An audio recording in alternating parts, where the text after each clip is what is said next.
Just keep your head high and your best up, we gon' shine.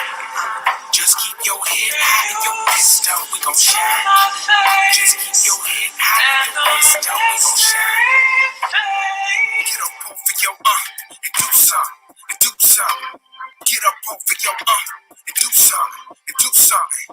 Get up off of your and do something, and do something. Get up off of your and do something, and do something. Call me a nigga for the things they goose. A leader for the people I can never be reduced. Like Pac with a gun in the middle of that juice. But these record companies wanna put me in a noose. Modern day slave in the home of the brave. Niggas trying to get paid for they put us in the grave. Never been afraid, yeah, they got me in the bag. So I don't give a hell if I get Confederate flag. Born in a city where the gritty die young. Where the pity by guns can protect themselves. 25 of life is with their hands in the air. Horse stand screaming out, better check yourself. Like you with the boys in the hood. Jumping out the low rider with my house sleepers on in the middle of the swap meet. Selling vinyl at the backseat, going gold on the street. Let them take you down. Stand for what you believe. Don't let them take your crown. Be strong and you can achieve. Don't let them take you down. Stand for what you believe. Don't let them take your crown. Be strong and you can achieve. Just keep your head high and your best up, we gon' shine. Just keep your head high and your best up, we gon' shine. Just keep your head high and your best up, we gon' shine. Just keep your head high and your best up, we gon' shine. Get up off of your and do something, and do something. Get up off of your and do something, and do something. Get up off of your and do something, and do something. Get up off of your and do something, and do something. Don't talk about it, be about it, push you to the limit like that, like that. Don't talk about it, be about it, push you to the limit like that, like that. Don't talk about it, be about it, push you to the limit like that, like that. Don't talk about it, be about it, push you to the limit like that, like that. Don't talk about it, better be about it like that. Don't talk about it, better be about it like that, like that. Don't talk about it, better be about it like that. Don't talk about it, better be about it like that, like that. Selling hope with it, selling coke in the ghetto with a metal poke from the waistline. Come and taste mine, get you numb from the baseline. Never waste time, push you to the limit, never being timid. I'ma lay it on the line, I define crime. When I rhyme, sign to the time, climb in your mind. Not signed on the pine, but I shine with a line like Christ coming back for the second time, second time. Never listen when they told me what I couldn't do. I turn the power when they told me I just shouldn't do. I keep it real for my people in the field, trying to build in the kill with your mental as a force field. Shine bright like a diamond in a brick, y'all. So when the sun flash straight, you can stand out. Don't depend upon the next man for your bread. Make your own, never settle for that handout. Take you down. Stand for what you believe. Don't let them take your crown. Be strong and you can achieve. Don't let them take you down. Stand for what you believe. Don't let them take your crown. Be strong and you can achieve. Just keep your head high and your best up, we gon' shine. Just keep your head high and your best up, we gon' shine. Just keep your head high and your best up, we gon' shine. Just keep your head high and your best up, we gon' shine. Get up off of your and do something, and do something. Get up off of your and do something, and do something. Get up off of your and do something, and do something. Get up off of your and do something, and do something. Don't talk about it, be about it, push you to the limit like that, like that. Don't talk about it, be about it, push you to the limit like that, like that. Don't talk about it, be about it, push you to the limit like that, like that. Don't talk about it, be about it, push you to the limit like that, like that. Don't talk about it, better be about it like that.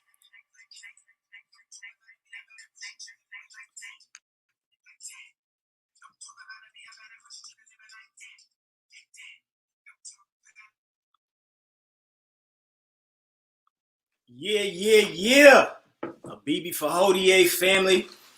This is your brother Ashe SJ. You are now tuning in to Thorough Black Talk with Ashe, Tag, Keisha, the family. Y'all in the house, y'all in the building. What up, sis? What up, big? Yeah. Yeah. I just got a little background noise, so I'm gonna mute it for a minute. We all do. We live in the city. It's always background noise. Can't help that. Now that's a fact.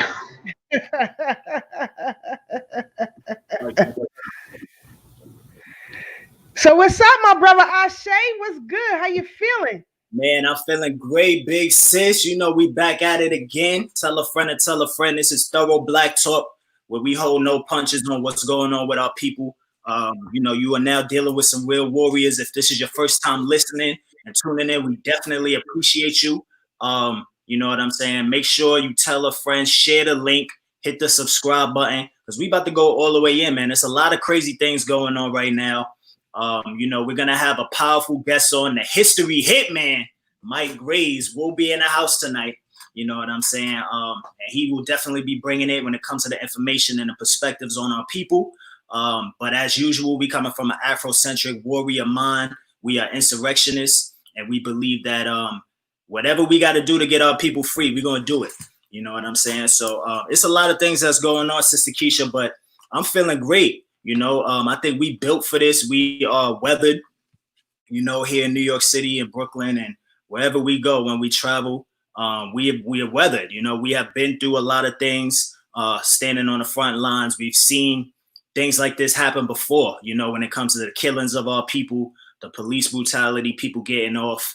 And, you know, we're just trying to uplift our people and let them know that, yo, there is a way out for us. There's a way for us to really beat this. You know what I'm saying? It's many different ways. Everybody got to pull their own weight, you know? So, but yeah, I'm feeling great. You know, I'm ready to start discussing these topics. I know we had a lot going on today. We had the funeral of our brother George Floyd. Oh man, so did you get to watch a clip of it or something, sis? Because that was, I don't want to say too much bad things about our people, but you know, I mean, I'm just glad that they sent the brother off properly. You know what I'm saying? And, you know, a lot of people around the world were watching, and these are important moments in time. You know what I'm saying? It's not just representative of him in particular, but it's really about the whole race, at least the race of Africans here in the house of North America. You know what I'm saying? There's a lot of people that really are just spectating and they don't know what to do. And a lot of other people that are not our people are watching to see what we are going to do. You know, because we talk a lot of stuff, we talk a lot of trash, but now is the time to really back it up. You know what I'm saying? So, but yeah, I'm ready to go in some. It's a lot of things, a lot of news articles that's happening, and we definitely want to discuss this. Make sure y'all share the link, subscribe to the page, like and follow, and we do this here every Thursday, 8 to 10 p.m. So yeah, I'm ready to get it in. But how you doing, Sister Keisha? How you feeling right now? I'm good. And first and foremost, we want to give condolences to the family of George Floyd. We want to give also condolences to the family of Breonna Taylor. We want to also give our condolences to all of our brothers and sisters who've lost their lives here in the hells of North America. So, as you said, we have a lot to discuss tonight. I did check out the funeral service. I did get the chance to hear it. But one of the things that I noticed off the bat was that it was a reality show, if you will. There were a lot of things that were said, and you know, people made commentary without any regard for our history.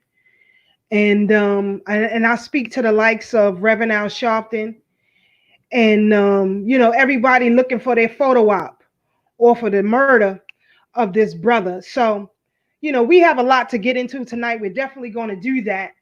And I want to give a shout out to, you know, everybody who's been tuning in every week, sharing the information, sharing the links, you know, rewatching it.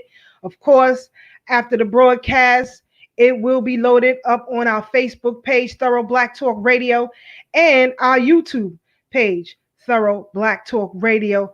Give a shout out to our sister station, Constructive Black Talk, with Brother Kifaro and Sister Katasha. They went all the way in on Tuesday. Boy, it was lit. Definitely did. It was lit for real. I mean, off the meter. You know, you definitely need that component of self-preservation, of preparation, and things of that like. So I'm glad they were on Tuesday because I don't know. I thought Sister Katasha was gonna blow a gasket on Tuesday, but she was ticked off, and rightfully so, because people are using our suffering for their own benefit. And a lot of things have happened in various cities around the country. You had people, governors, who locked down their states, pretty much put in curfews and things of that nature. And, some people complied, others did not. But later on tonight, we're going to get into the agitators, because we had plenty of those. And it's unfortunate that when it comes to our people, we don't seem have the need to get involved on a serious level, unless other complected folks are involved. And what I mean by that, if the European is not involved, our folks, they fall by the wayside, and then they believe that revolution or insurrection comes by way of slogans and chants and kneeling and praying. I know our brother was on the ground for some of this stuff, and he's going to give out his insight on that a little bit later. And shout out to everybody around the country and the globe, because we have a serious research network that provides us with a wealth of information so that we bring it all to you. I saw some protests on the continent of Africa. People who are asking that, hands off for us. And that's something that, my brothers here can attest to, something that I've been crying for quite some time. It is time that the continent of Africa and the Caribbean stand up for us the way that we continue to stand up for them. This must be a two-way street, because we're all catching hell. And if we don't understand that white aggression is the force behind all of that, we will continue to fall into the same trick bags. And we're going to get into also later some solutions to what we can do right now, right here and right now, to make things happen for us, to get tangibles that we need immediately, in particular in this election cycle. So we're definitely going to give that insight. I want to give a shout out to everybody I see in the queue. All of you on Facebook. I see Aunt Marie. What's up, Aunt Marie? Chris, you muted. I think that's on your end, brother. I think that's on your end. Get a mic together. Yeah, that's on your end, bro. We got a lot of things to talk about tonight, so we're gonna jump right into it. Hold on, Ashay. I just want to continue to. You know what, Sister Keisha? I think that's on your end, bro. Your mic is muted, sis. I'm gonna talk about. I want to jump in as the first topic. Sister Keisha, you hear me? Yeah, you clear. I hear you. I hear you. Well, I hear you. But I hear you. Let me share this quick video, y'all, because a lot of things is going on. If y'all didn't see it, former President Barack Obama made a speech. Now, this was obviously something that we all expected him to do. Super mulatto Negro gonna come out here and give a speech and try to water down and brainwash the people and simmer the fire down. You know what I'm saying? So he gave this speech, and I'm going to share my screen because I actually want to play this little clip of the speech, because the piece of this clip pissed me the hell off. So I want to hear what y'all think about it. And we got a phone number y'all could actually call in with your comments and your questions. But right now, family, check this clip out as our sister Keisha prepares her microphone and all of that. Tell me what y'all think about this.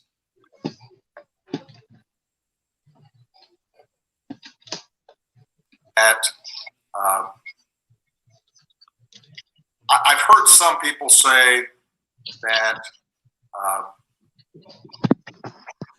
you have a pandemic, then you have these protests. This reminds people of the 60s and the chaos and the discord and distrust throughout the country. I have to tell you, although I was very young, and you had riots and protests and assassinations and discord back in the 60s. I know enough about that history to say there is something different. You look at those protests, and that was a far more representative cross-section of America out on the streets, peacefully protesting, and who felt moved to do something because of the injustices that they had seen. That didn't exist back in 1960s, that kind of broad coalition. The fact that recent surveys have showed that despite some protests having then been marred by the actions of some, a tiny minority that engaged in violence, that despite, as usual, that got a lot of attention, a lot of focus. Despite all that, a majority of Americans still think those protests were justified. That wouldn't have existed 30, 40, 50 years ago. There is a change in mindset that's taking place, a greater recognition that we can do better. And that is not as a consequence of speeches by politicians. That's not the result of spotlights in news articles. That's a direct result of the activities and organizing and mobilization and engagement of so many young people across the country who put themselves out on the line to make a difference. And so I just have to say thank you to them. All right, family. Let's get right into it because this had me tight yesterday, all right? Now, I know a lot of people are seeing Obama and they starting to feel good. They starting to feel like America's great again. Like it was something special in the beginning when Obama was here. But we already know on our platform the true nature of Obama and all the things that he did in his presidency. We know that with Obama, nothing positive has happened for our people. I'm talking about Black people in particular, not people of color, Black people in particular. Because every time they talk about something that needs to happen for minorities or whatever the case is, they use the term people of color. They never say Black people. We need to specifically for Black people. But what infuriated me about Barack Obama's speech is he is there pulling the wool over y'all eyes, family. And y'all know we at wartime. This is war. That's why I wore my war vest tonight, because this is goddamn war.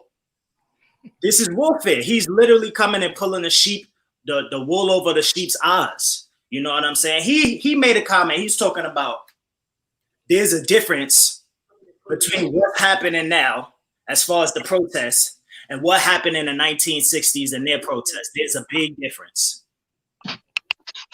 You ain't gonna pull the wool over the eyes on us with that one.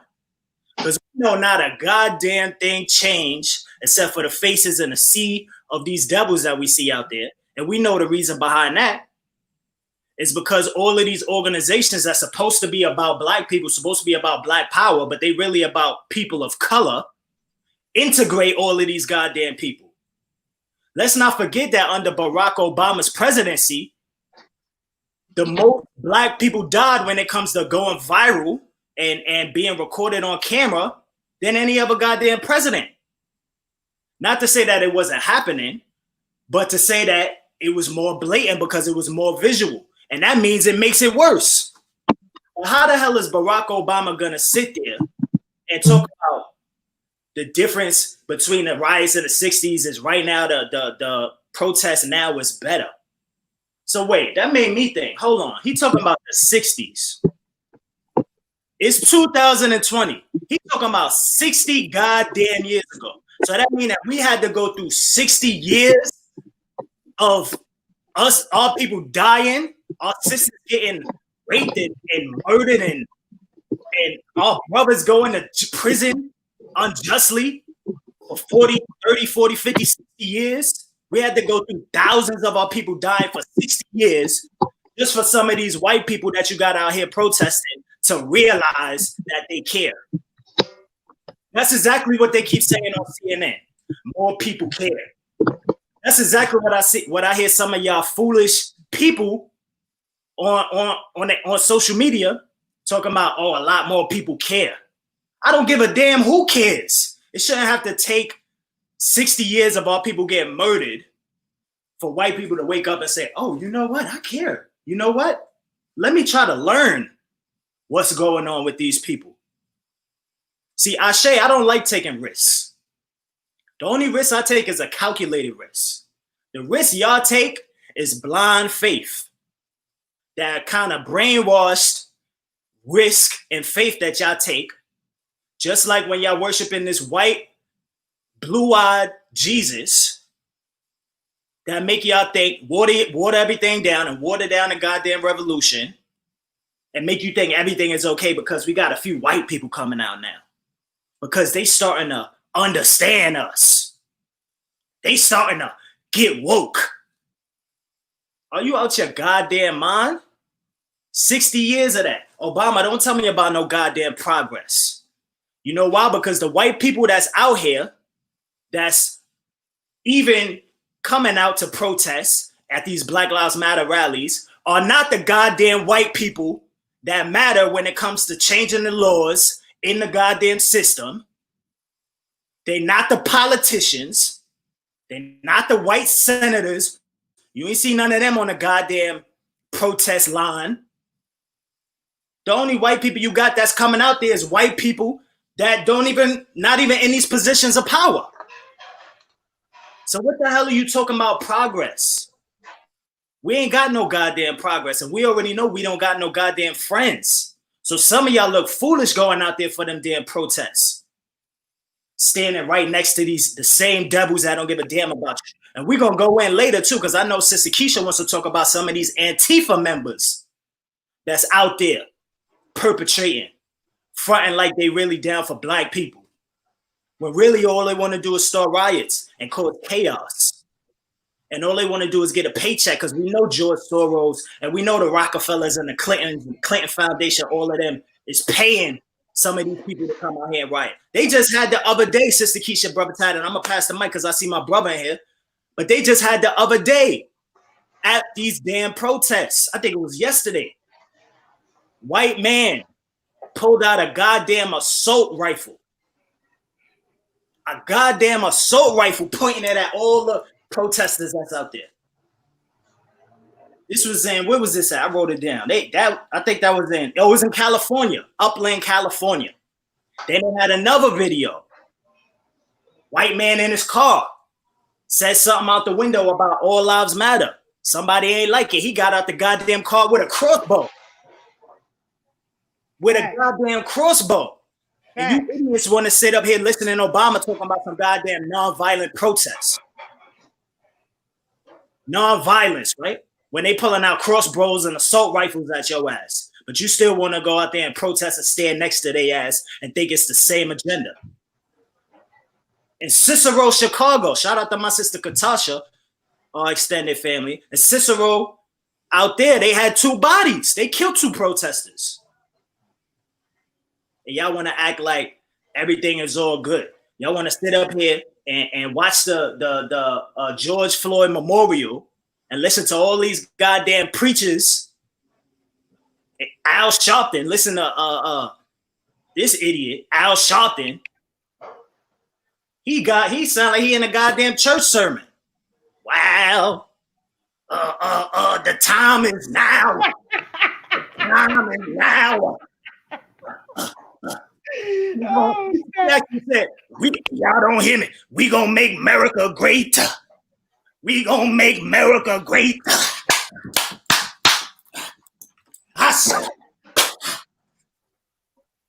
Get the hell out of here with that. But y'all falling right into the trap. Y'all falling right into the Black Lives Matter trap. Like Black Lives Matter is really a black organization. Somebody drop a flex bomb right now. I need my goddamn. I wish that, The sound effects. My sound effects, bro. But let me get off this. I see my brother Tad is in the building. What's up, King? Ain't nothing, chilling. Peace, Sister Keisha. Peace, Brother Ashe. I'm just taking it light, breathing easy. And I agree with what you said. You know, for me, this whole thing is a farce, particularly those of us who read. I can't wait till our brother Mike Grace come in here and start dropping some historic facts about how far has protesting really got us and how well has it served us. We know that initially marches were only to bring awareness to a situation that we wanted addressed. So once we march and we get the people's attention, now it's time to organize and strategize. But now it's like today's people just look at marching as the answer. We're going to march here. We're going to march there. And then particularly the people that the protesters are supposed to be marching against are dictating the direction that the march should go. Not just literally, but also proverbially. Who can say what? Who can speak at the protest? What they can say. So how is it really a show of force and resistance? And what are they even out there marching for? Like, really, what is it about? From my estimation, it's just that people was tired of being in the house. This was a reason just to come outside because, like I said before, I asked the brother, who organized this march? I didn't find out about the protest until the day of. That's right. But, I mean, we're all on the ground. We're grassroots organizations and affiliated with grassroots organizations. Why did we hear about this at the last minute? One brother told me he heard the day before, and that's only because he was part of a Prospect Heights group, which we know that's a gentrified area now. So these folks are using all means of communication that's at their disposal. They got their little neighborhood groups, their little mommy at home, soccer mom groups, where they organize and talk about these things. But then we got to realize who's financing this also. And I'll let Sister Keisha and Brother Mike Graves get deeper into this, because I'm just talking about surface level on who are these organizers and why are white folks screaming Black Lives Matter, and what is George Soros' affiliation with Black Lives Matter? Because I know we all know for years, but a lot of people don't know none of this stuff or never even heard of George Soros. And then even with our people on the ground, we see who's writing Black Lives Matter all over the place. It's white folks. We see who's giving out young people bricks. It's white folks. And even to your point, Ashe, about the dude with the bow and arrow, you seen he got his head cracked by a bunch of young white kids, but he gets on TV and say it was 2 African American men. Facts. So I want folks to really realize that these people aren't our friends. You may know 1 or 2 that you may be cool with. I'm not talking about them. I'm talking about as a group. You know, I posted a video of Muhammad Ali talking about the snakes outside the door. 10,000 snakes, maybe 100 of them won't bite you. But are you going to leave the door open to find out which 100 are they? Or are you going to leave them all out? And right now, dealing with this warfare that we're in, because this is a war. I mean, it's casualties, bodies being strewn all over the streets. I mean, Ahmaud Arbery, Breonna Taylor, of course, the brother George Floyd, and countless others. There was a young brother who was murdered in Brevoort projects here in Brooklyn just the other night. Was it 2 nights ago? I mean, so the murder of our people at the hands of police is not stopping. So what are we really asking for? We're not asking for sovereignty. We're not asking for separation. We're asking for equality. But how can you be equal with a group that is lesser than you? A group that has no moral compass, no moral barometer, no regard for life. And that's what you want to be equal to? No, no, no. You're above that. You're on the high road. And you need to demonstrate that by not even affiliating with these people, by not even getting involved, organizing with your people and moving forward.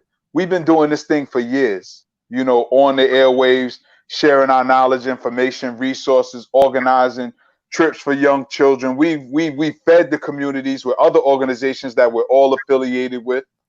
People who've been part of our former movement have went out on their own to take water down to Flint, Michigan. Brother Quasi. We've been, yeah, shout out to Brother Quasi, Sister Tony, Brother Ariel, who literally drove from New York. So all this work we talking about, what people can do, we've been doing.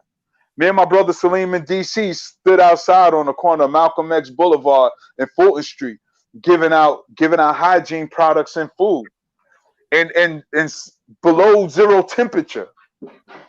So we're doing what's necessary. This is not just talk. But what we need our folks to do is really start critiquing on who's on our side and who's not. Because like Brother Ashe just mentioned, those people on the podium wasn't white folks. Those people talking about integration wasn't white folks.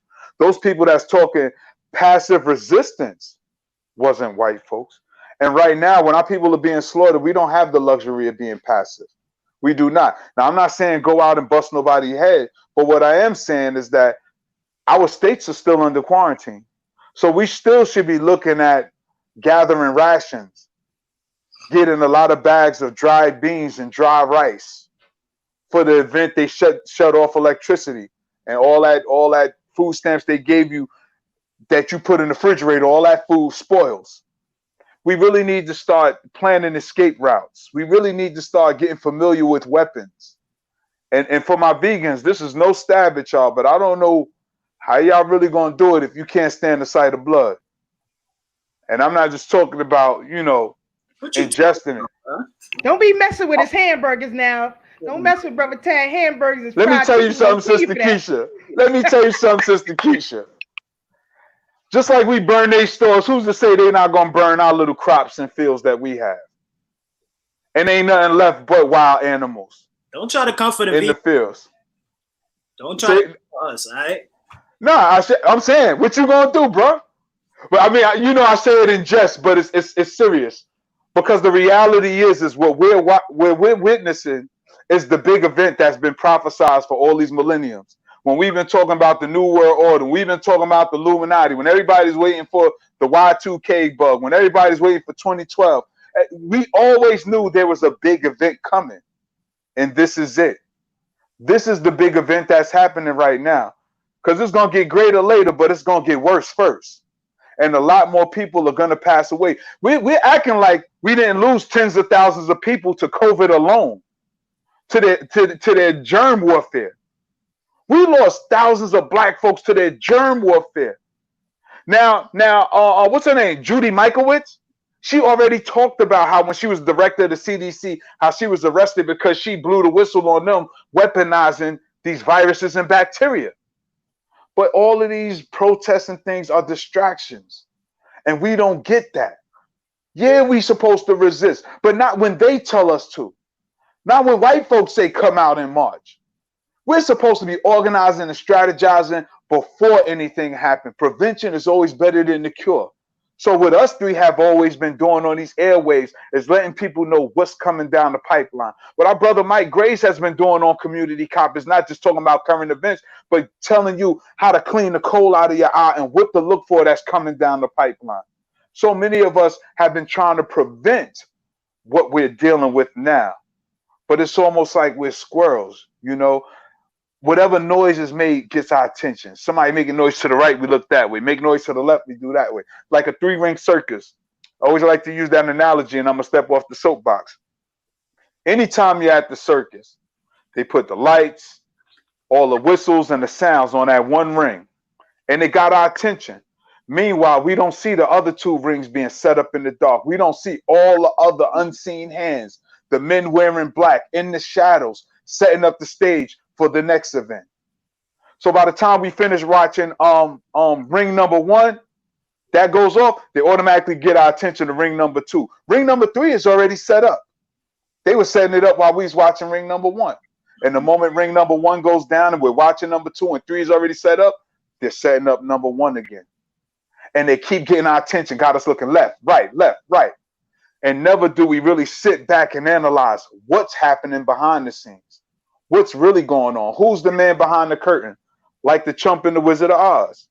It's always cowards that's pulling our strings. So even to us protesting, and I say us, I use it broadly, even to us protesting, we have to ask what's really going on behind these protests, because I'm not even going to talk about how this energy is supposed to be saved for fighting against them trying to force vaccinate us. That's when the people are supposed to hit the streets. When they start making mandatory vaccinations, that's when you're supposed to be like, nah, you're not poking me with those needles. You're not injecting me with that poison. So by the time they start talking about mandatory vaccines, all the steam and the momentum from this moment right now, it'll be gone. Their balloon will be deflated and everybody's just going to march down to their local clinic and doctor and get these vaccines. And we don't know what's in them. But I'm going to step off my soapbox for now. I feel my brothers. Audience, I gotta let the kings get it off first. I gotta let it get it off. They got to get that energy off, but it's real. And then come the queen. And then I'm coming in to slay. But it's real, brother. It's real. We have to be more strategic in our approach. And one of the things we're going to discuss tonight are solutions. real tangible solutions that we can have right now. And we're also going to address some of the comments that I see in the stream and on Facebook and YouTube. So shout out to everybody who's listening via StreamYard, via Facebook, via YouTube. We most certainly appreciate all of you.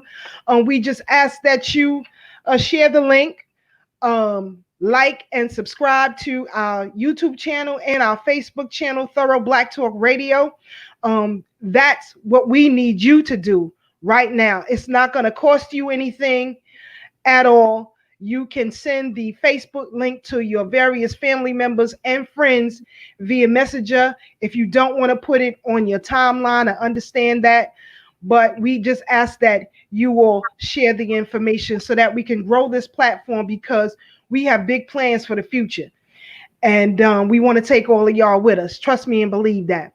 But first, let me go back to the clip that Brother Ashe played of former President Barack Obama. Now it's time for me to pull out the belt and start swinging. That's right. First of all, he had 8 years to address this issue. 8 years. In his term, of which you all voted him in for twice, in his term, he passed the Blue Lives Bill, which gives more protection to law enforcement. So much so that if you lay a hand on a police officer, you're guaranteed to get some time behind bars if you don't have sufficient legal representation. You have former President Barack Obama to thank for that. In fact, when Dylan Roof, who is a white, degenerate, aggressionist dog, That's right. when he murdered our people in that church in Charleston, South Carolina, he clearly said, now this is President Barack Obama at the funeral service for these folks. He started singing Amazing Grace. Right off the bat, that's all wrong. And I know, we like our spirituals, but that song, family, was not written for Black people at all. That song was written by a degenerate white man who wanted forgiveness for his crimes against our people. And yet in almost every Black church, that hymn is always sung. How crazy is that? When you don't understand the history of what is put before you, you will always be made a fool. Always be made a fool. And your former President Barack Obama understands that clearly. He knows you do not investigate what you are being told. Even in the height of internet mania, technological supremacy in the world we are today, you still refused to investigate. And they know that. They understand that the majority of us, as Kwame Ture said, do not have a political education. You don't know the offices that are held and the powers that those offices yield. For example, here in New York City, before the murder of George Floyd, before the murder of Breonna Taylor, you have a police department that is infested with racism. Not only is its police department infested with racism, but its court systems are infested with racism. Now, this is something that I am not saying. This is something that a federally appointed commission came back and said. Under President Barack Obama, you had 2 Black attorney generals. Both of them enacted more than 6 commissions to investigate police departments in this country. And all of those commissions came back and said what the FBI stated, that the majority of these police departments in the inner cities have been infiltrated by white nationalist groups. Those two attorney generals under former President Barack Obama said that it was too big of a feat to deal with. So what is that they're telling you? They're not going to do a damn thing for you. Too damn bad. In fact, if you all remember when President Barack Obama in his first term, I believe, when Skip the Truth Gates was accosted by police officers as he entered his home. The former president invited the police officer and Skip the Truth Gates to the White House to have a beer, as if that was to soothe white aggression against African people, black people here on this continent. And we fell for it. When he sang Amazing Grace at that funeral, right after that, you can go back and look at it if you have the footage. Go back and look at it. He chastised black people, saying that you need to get yourselves together. Now, this was at the funeral of murdered victims by a white nationalist. And I'm not calling Dylann Roof a white nationalist. He said that himself during his FBI questioning. I'm not putting words in his mouth. He also said that he is part of a group. He is not by himself, and that white nationalism is on the rise. That was skated over by your former president. That's right. Now, the Democratic Party family is suffering. Is suffering. Why? Because they have lost their black base. And I'm glad that enough of us have enough common sense to walk away from this duopoly.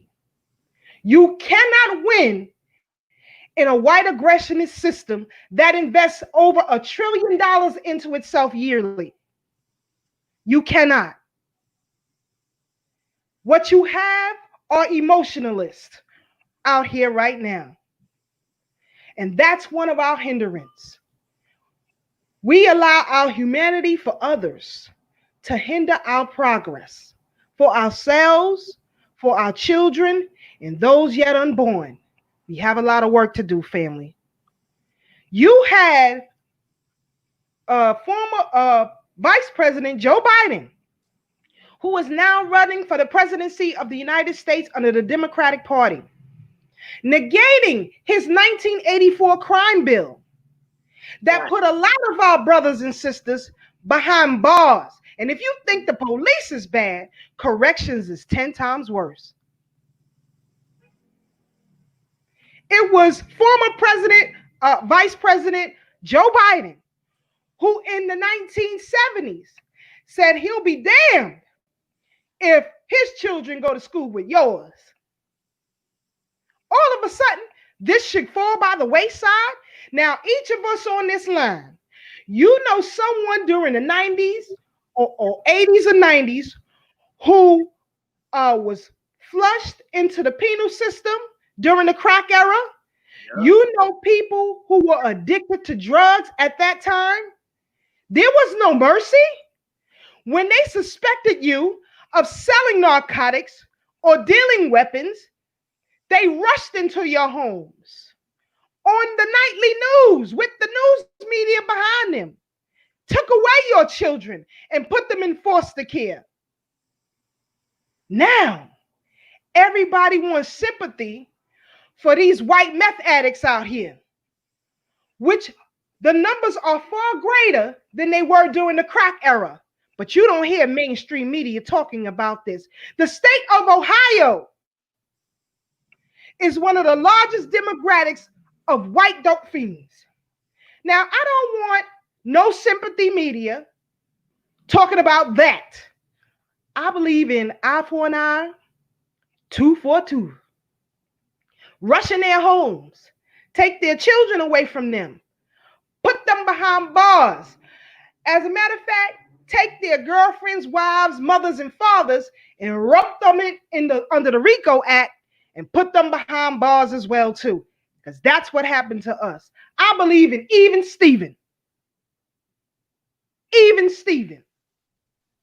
So don't give me that nonsense about we need to come together. As Ashe said, you know, with Shady Sharpton and Shady Kevin McCall and all of these other folks looking for photo ops.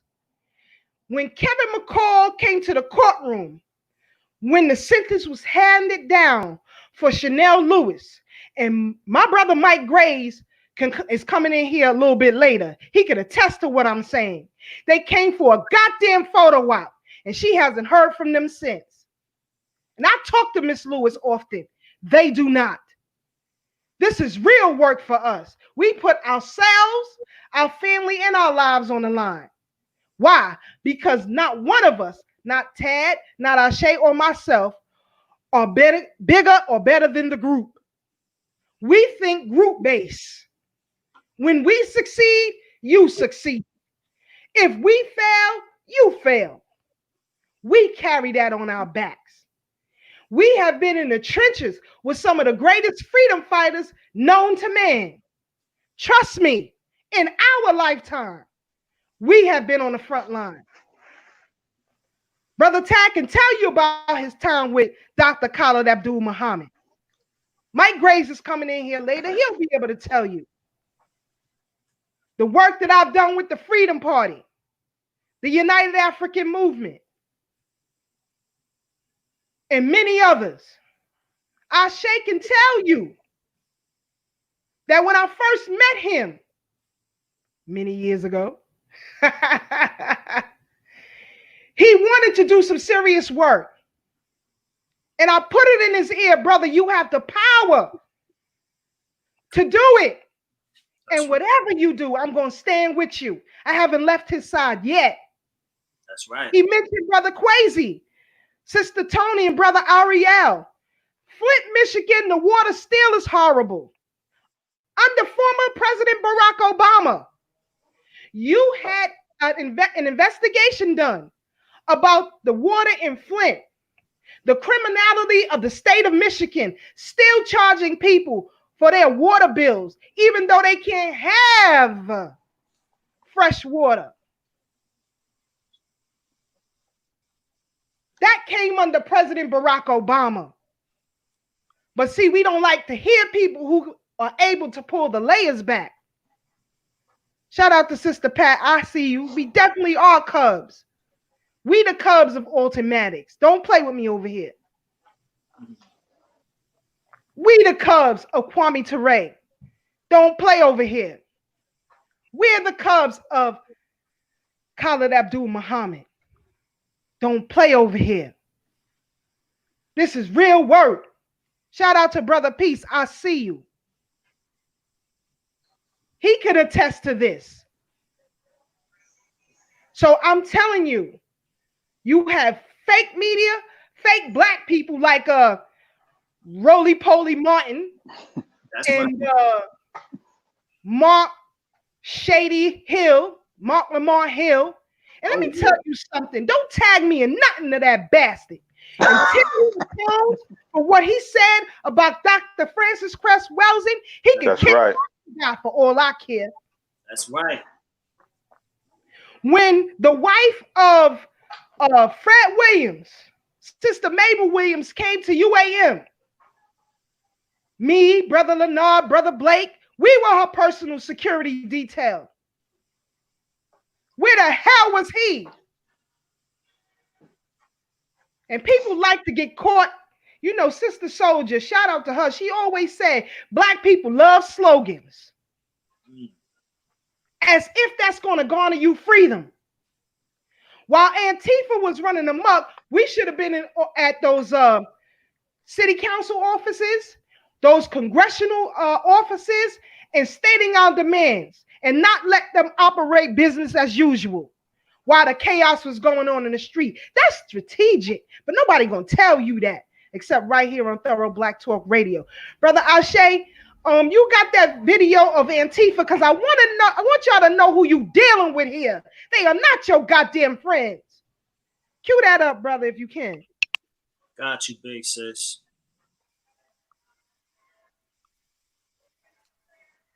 Welcome back to The Lead, the National Lead now. By most accounts, almost all of the people protesting against the hateful bigots, the Nazis and Klansmen in Charlottesville, were peaceful, but not all of them. In their midst was a sometimes very violent group of protesters that call themselves Antifa, known to not only clash with bigots, but also sometimes with police and occasionally storefronts. At least 2 journalists in Virginia were assaulted by violent counter-protesters over the weekend, including this cameraman from the Richmond CBS affiliate. CNN's Sarah Ganim now takes us inside Antifa and shows us this group like you've never seen it before.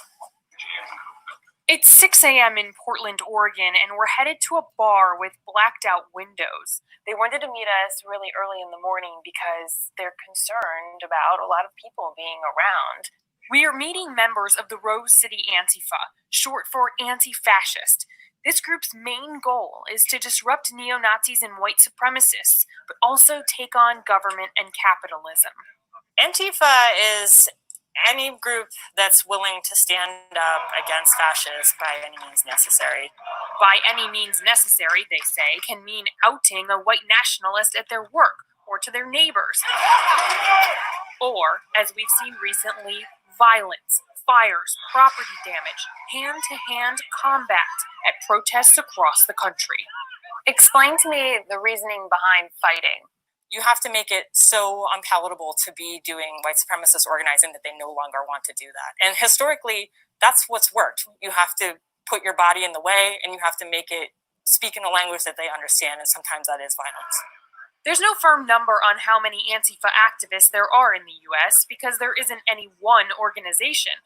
Most are local groups that recruit and communicate through social media.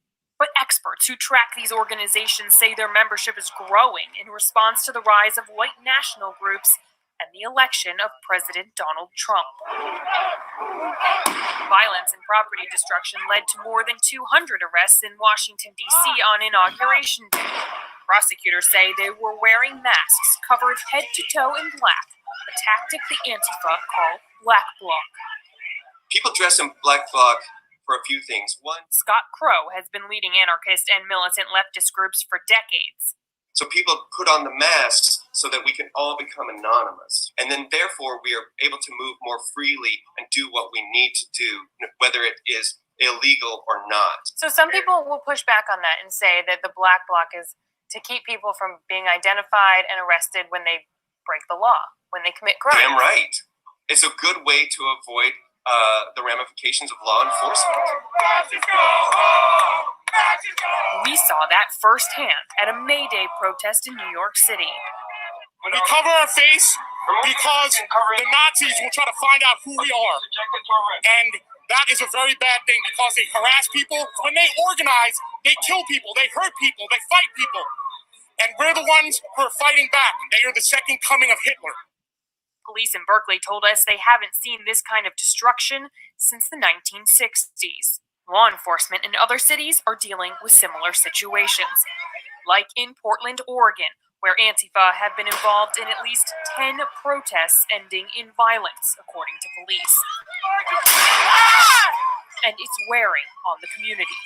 It is new. It's like this rumble mentality of I'm going to bring my friends, you bring your friends, and we're going to fight it out in the park. It's not something we've seen here. It's not good for the city. People are just frustrated by it. It's affecting their livability. It's affecting their business. Has it become more violent? It happens quicker. The fire starting that we saw on May Day is something we haven't really seen much of in the past. The running through the street, breaking windows and everything in sight. We haven't seen it as consistently as we've seen it in the last 8 months. But it's the violence that's gotten them attention, directly confronting groups that preach white nationalist rhetoric, like on Inauguration Day, when white nationalist Richard Spencer was punched in the face. And it was the Antifa movement that caused Berkeley to cancel speeches by extreme right provocateurs like Milo Yiannopoulos. If there are the more hardcore elements, the white supremacists and neo-Nazis that go to these rallies that are itching for a fight, we're there to say, we'll stand in your way. The thing is, Jake, that experts who I've talked to say that the Antifa violence may end up actually hurting their cause. Across the country, people who are dressing in black bloc are getting arrested. Authorities are taking this seriously, but that's not stopping them at all. They have been telling me that they believe that this tactic is working. One of the interesting things that I found in doing this So, you know, this is just a brief history of Antifa. And also, family, what you need to understand is that they are heavily funded, mostly by your Democratic politicians. Talk about it. They are heavily funded. They are not your run-of-the-mill white folks. What you have of members of Antifa, and maybe next week we'll continue this conversation. In fact, we must. You have lawyers, you have doctors, you have scientists, you have agriculturalists. All of these are members of Antifa. This is not no run-of-the-mill white hicks running around. That's not the case. What you also must understand is that white nationalism is having a fight with itself. We talked about this last month with the Federalists and the Anti-Federalists. That's what's going on in the country right now. They go to these places, in particular college campuses, they recruit and they fight it out in broad daylight. However, they are not deemed as a terroristic group. However, the Bloods and Crips are. Now, where are your legislations on that? Where are your legislators? Your state assembly folks? You have 435 congressional members. None of them can pass legislation that this is a white terroristic group. They will not, because it is who fund them. That's why you've seen nothing from, or you heard nothing from Nancy Pelosi or her old rickety self. You've heard nothing from Jim, the Gremlin Clyburn, none of that. None of that. You didn't hear a mumbling word from none of them. Why? Because it looks bad to Donald Trump. And don't think we're supporters of Mr. Trump over here. We know that bastard and who he is. We came in New York under him. So we clear on that. You have a direct understanding, or a minimal understanding, I should say, of the Republican Party. And so a lot of our people don't mess with them. But I'm here to tell you, left wing, right wing, same goddamn bird. That's right. Under Democratic legislation, Republican legislation, we have caught hell for over 400 years. How much more should we wait? How much more if they haven't gotten it right in 400 years? That's right, Sister Pat. The Young Lords, the Black Panthers, all terroristic organizations. How much more should we wait? Not one black legislator in the state assembly, your city council, your congressional members, and the couple that you have in the Senate. None of them said we have to mandate firearm training for African Americans as a defense mechanism. Why? Because the police, and I'm going to give y'all some truth right now, they are not obligated to protect you. If you don't believe me, there is a book entitled Dial 911 and Die. Look it up. Dial 911 and Die. I believe the author is Richard Stevenson. But in that book, the context clearly explains that law enforcement is not here to protect you. They're here to protect property and liberty of white supremacy. And that, my friends, is never going to change with slogans. Never going to change with slogans. Brothers, give me your quick overview of, this Antifa movement and the things that I've said, and we'll try to get our brother Mike Grays in here. Well, I'll say this real quick. You dropped it as usual, and it ain't nothing but controlled conflict. Because like you said, these people got the purse strings. They got the money. They are financing their own revolution. This is an internal fight that ain't got nothing to do with us, but they're using us as Operation Human Shield and cannon fodder. putting us in the line because, again, we see who's spray painting, we see who's leaving the bricks out there, because you have to have some level of resources to even bring trucks to drop in pallets of bricks. You know, so you have to have a construction site, a trucking company, all of this during the curfew. So all of these bricks are being laid out after the curfew. Who's teaching these people to make Molotov cocktails and explosives? That is not us. That is not us. But they'll fight with one another under the guise of saying they're fighting for us. And the far left and the far right, no, they ain't got nothing to do with us, just like the Civil War. Had nothing to do with freeing any slaves. They just wanted to upset each other's apple cart.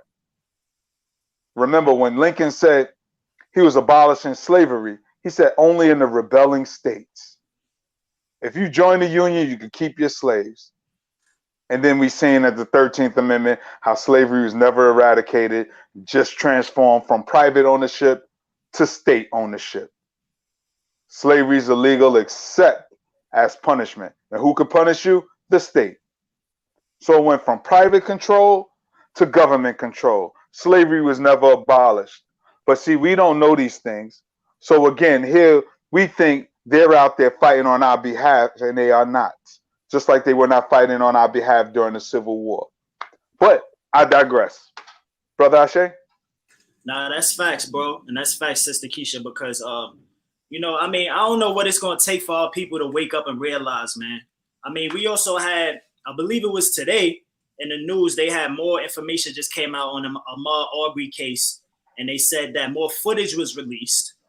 And they talking about these devils that shot him actually stood over him and called them the N-word after they shot him. So it's evident that these devils, these white people that y'all trust and love so much, and y'all want to protest and stand next to him and hold signs with next to, don't give a damn. Matter of fact, they also said that the dude that was taking the footage, or somebody else, they hit Ahmaud with a truck before the footage that we saw even happened. They hit him with a truck. Then they was chasing him down, trying to catch up to him, and that's the footage that we saw. They shot him and called him the N-word. But y'all still don't get it with these devils, man. I mean, we living in a crazy time, family. Like, what it's gonna take for y'all to wake up? We living in a time where 2020. I just saw in the news. I think it was earlier today, Brother Ty, Sister Keisha. They talking about Sesame Street. Goddamn Sesame Street is teaming up with CNN to have a discussion on racism and to have a discussion on the protests. Now, I'm telling you, if you got to have Sesame Street come in and talk about the goddamn protests, and Sesame Street got to come in, you got to take it to the minuscule level when it comes to these white people, because they don't get it. Fundamentally, they don't get it.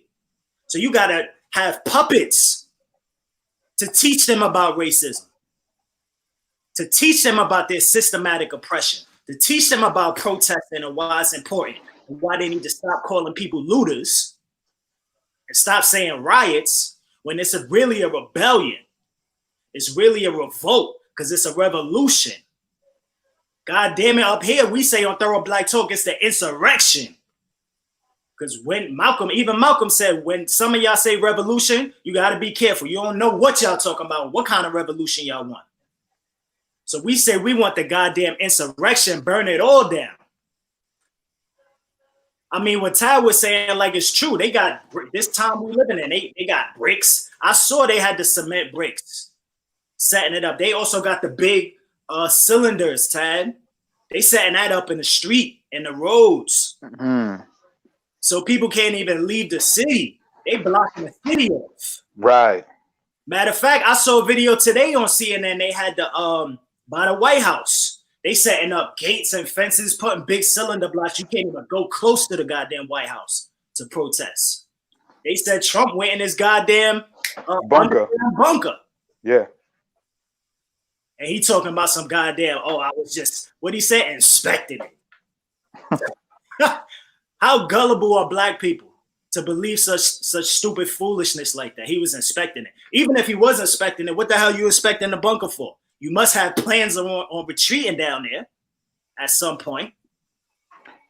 But they said that the last time they boarded up any area or restricted any area was the OKC bombing, the Oklahoma City bombing. That was the last time they restricted any area around the White House. That's how serious it was. When was that? Timothy McVeigh? Exactly. The Oklahoma City bombing. But they with the bombing, they didn't even do it on that level. And you brought up some good points, and it just made me think about something. Because some of us are employed still, still got to report to the plantation. But what I found funny, because I was talking to somebody today, and they were upset. My job, the commissioner of the job, he wrote a letter to the agency about his white privilege and how he stand with the protesters. And what I found funny, because this is speaking to them talking about racism with Sesame Street and all that. It's funny how white folks could talk about racism when it's convenient and trendy for them. But when we talk about it on a consistent basis, because we have to live with it consistently, because we're black 24/7, 365, that it's inappropriate to talk about. And I find that that's insensitive within itself, because a few people I know are now getting these emails and letters from higher ups, from the CEOs and the commissioners of their agencies and things like that. And it's speaking to your point about how ignorant so many of our other folks are, because now all of a sudden, and I'm talking about black folks now, black folks want to talk about racism now only because white folks said it's okay to talk about it. But when we've been talking about it 365 at family reunions and birthday parties and everything else, nobody want to hear that black talk. Nobody want to hear that black talk. But anytime we talk that black talk, it's about how are we going to survive? How are we going to ensure our tomorrows? Because I get upset when people be like, well, why they hate us? Why they keep killing us? Like, you still asking these juvenile fundamental questions? Maybe they do need to watch Sesame Street and find out what racism is and how it operates. Though I don't like the people controlling the narrative. That Sesame Street thing is a joke for me. But the seriousness of it is that we still asking the same questions. Why do they hate us? Why do they keep killing us? We keep doing the same strategy, which is an ineffective strategy, marching. I don't even think it's strategic in itself. It's only to bring awareness to the cause. We got bigger fish to fry. And I hate to say that, but to sit here and constantly talk about structural racism, it's getting us nowhere. This is just what it is. That's like going to the jungle complaining about the trees and the vines. That's what the jungle is. You're not going to be in America and not talk about racism or have to deal with racism, because even the white liberals are racist to the core, because they always posture themselves as the experts on racism and feel that their voice and opinion is the only one that matter and should be heard, which is dismissive to us that really have to live it. So, I mean, it's just crazy. It's just crazy in itself. And I'm going to step off my soapbox. Go ahead, brother. That go right back to Sister Keisha point. We're going to keep it moving because I know we're going to get our guests to come in soon. But that just goes back to what Sister Keisha is talking about, with the infiltration. Yes. You know what I'm saying? With Antifa. Yes. Y'all want to sit here, black people want to sit here, because I'm seeing all kind of people vocal now on social media. Don't get me wrong. I appreciate it to an extent. But at the same time, why does that have to take so long? Why do you have to get masses approval before you start being vocal on Facebook and Instagram and all this stuff? Now that they doing it, matter of fact, in some cases, they doing it more than y'all. Because when you go to them protests, all you see is white people. You know what I'm saying? But why do you have to wait for your master to give approval for you to start talking about these things? It's because low key, a lot of y'all are integrationists. And y'all don't really understand, because y'all don't study history. Y'all don't see how long we have been trying to sing not me, but our people, some of us have been trying to sing kumbaya and trying to live in peace and trying to come together and fight the same battle. But time after time, we find out that these people have different agendas. All them people on the protest today got different agendas. They don't have one black agenda, and especially if they ain't black. But then when you have these protests, you have people like Antifa come in and infiltrate. And that's because we weak.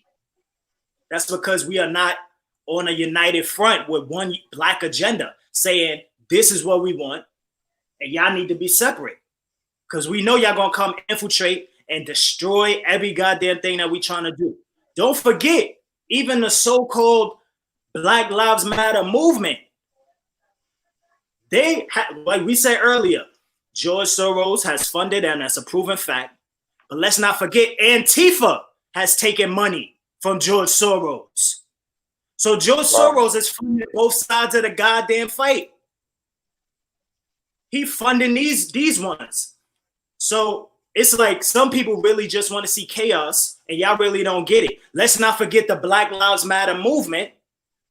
One of the people that was their main organizers, he was also a part of Antifa. His name is Mika Rhodes.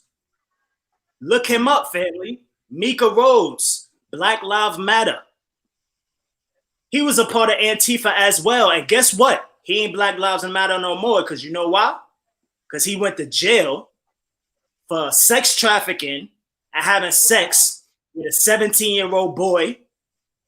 And matter of fact, he had 2 cases. He sex trafficked like a 16, 17-year-old girl, and then he had sex with a 17-year-old boy that he met on some gay app. I think they call it Grindr or something like that. And he was Black Lives Matter and Antifa. But these are the people that y'all want to sit here and protest with. These are people y'all want to be picketing and get on the front line and walk the bridge and do all of this foolishness with for a photo op, like Sister Keisha said, because most of y'all only doing it for photo ops anyway. But let's get off of this, man. We got our guests in queue, yes, sis, because I definitely want to bring the history hitman in so he could school everybody, even myself. He's trying. His computer browser wasn't working, so I sent him the link again, and hopefully he can get in through his cell phone. So we're trying to work with him behind the scenes. So Brother Ray, hold on to your seat. It ain't on ours. He's trying to work. I don't know what y'all little Obama phones. If you have any questions or comments, give us a call right now. We'll pull you in. We got a couple minutes before our guest gets in. But the brother Mike Grace will be going all the way in, and this is something y'all will not want to miss. And shout out to Brother Ray. Saw him the other day strolling down Fulton Street with a huge red, black, and green flag. I'm like, that's what's up. Okay. So, Brother Ray, I saw the flag first. And he wasn't no little one, wasn't the pocket-sized one. He had the big one. So I know Brother Ray strong because that flag didn't look light neither. And he was just strolling without a care in the world. That's what's up. That's right. So, shout out Brother Ray. Sister Pat said agent provocateurs. Exactly. Exactly. And some of our people are goddamn agent provocateurs. Go ahead, Ty. No. I was agreeing with her. I was agreeing with Sister Pat 100%. And at the bottom line, that's all it is. Agent provocateurs. Because like you said, look at the filth and degeneracy these people are into. But these are the people they always want to prop up in front of us and tell us we should follow them. They should be the leaders of our movement. And who make these people leaders of our movements? The very people we're supposed to be fighting against. So these people can't pick no leader for me. That's right. I'm from the hood. And in the hood, only way you get validated is we got to know who your peoples is. Hey, Sister Keisha, ain't that how it was when we was young and you was dating? You go to somebody's house, first thing they would know who your peoples, who's your family, who's gonna vouch for you. If you go hiding, who else we can get close to you? If we got to break some arms and legs and flush you out. Bottom line, who's your people? Who's your people? These people just popping up out of nowhere, no history, no background. And we should have learned years ago from COINTELPRO that we need to start doing thorough background checks. Now, he a cool brother. He read this book and that book. He know what he be talking about. We all seen on Like It Is when he's talking about Othello, when he said he built the stage in a Watts, Watts play workshop. I forgot what was the name of the spot, but it was a place where they did poetry and did they art in Watts, California. He built the stage and then turned around and was the one who burnt it down. but nobody would suspect him of burning it down because he's the one who built it. But see, this is what's called controlled conflict. It's like the old snake oil salesman. You create a problem and then you roll in with the solution. You say people got coronavirus, so you take this snake oil and it'll kill you. Come on, man. We really got to get out of that, man. We really got to get out of that mindset. But everybody is so distracted. Nobody's even taking the time to really sit back, read and study, or even listen, because we're in the information age now. Everything is digital. Yo, you can just go to YouTube and pull up an hour-long lecture from Dr. Clark or Dr. Amos Wilson. Like, you can learn these things. You can hear Malcolm speak. You can hear it firsthand information. Not from what Brother Tad is telling you they were talking about, but hear the information and decipher it for yourself, because maybe you'll pick up on something that I may have missed. And then we could build and add on and come back to the drawing board, come back to the war room, hit that strategy and really move forward and effectively. But you know, Brother Tad, we got our sister Pat on the front lines. We got our sister Pat on the line. Hold on 1 second. Bring her in. Peace. You on Thorough Black Talk. State your name. Where you calling from? This is Sister Pat from Brooklyn, a beautiful holiday, Hotep, see the land. All right. BB Fahodier, sis. BB Fahodier, sis. Always what's on your mind? Y'all. You have your thumb on the pulse. I'm glad you are speaking out against those agent provocateurs. But at the end of the day, you never know. Brother Dick Gregory told us, everybody we look at and we say they white, but the powers to be will even use them. With that said, it's a perfect storm, if you ask me, person. Because I say this, most of those people are not out there for our brother Floyd. They are only out there because the same system has shafted them. They got no job. They are not employed. They are sitting home idle. And we all know they are paid provocateurs, have always been paid provocateurs. With that said, at the end of the day, without a struggle, there is no progress. That's right. And some of those children are turning it on their own system. I say, let's use them like they've been using us. But don't buy into it, because we already know if they how they say, if they exempt their student loans, they go right back to their daddy. Keep the power where it belongs. Let's keep doing what we need to do. Keep our eyes on the prize. Let's not get fooled, but let's do what we got to do. And y'all keep doing up the good work that y'all do. That's right. We love you. Thank you, Peace, sis. Sister Pat. That's real. Another question I wanted to address that I saw in the queue. Sister Vera, let me get you first. The shirt, yes. This is Kings County Conscious Streetwear by Brother Red Pill, Blue Pill. So that's where I got the shirt from. And actually this shirt is quite a few years old. But yeah, that's where I got it from. Now I saw shout out to Arnold too. You know, a lot of these you know, folks that you see, your you know, people who claim to be spokespersons. You know, I know a lot of you are looking for leaders. We are our own leaders. Our own leaders.